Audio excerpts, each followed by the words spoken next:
How do you best prepare for the next shot? You recover into the proper position. Here's what I'm seeing all the time when I have new lessons.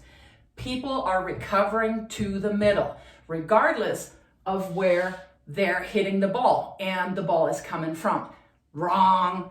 You only recover to the middle when you actually hit the ball down the middle. Here's why. Let's say you hit the ball down the middle. Your opponent has two most extreme angles. They can go right here and they can go right here. Now this is an angle, and where you want to position yourself is called the bisector of an angle. Smack in the middle of both of these most extreme shots, because you have roughly an equal number of steps to cover most of these extreme shots that your opponent has.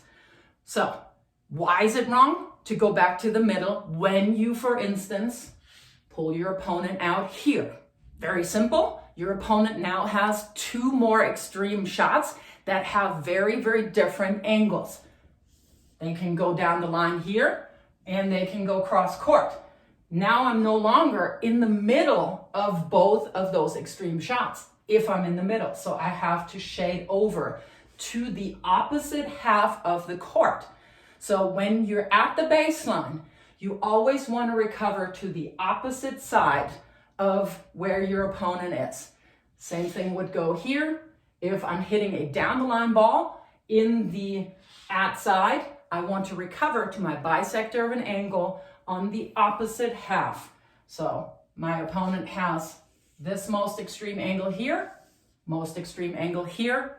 So my bisector of an angle, the position where I'm cutting both of these in half, is slightly to the left of the hash mark. So you're always recovering at the baseline to the opposite side of the court, the opposite half of the court that you were hitting into.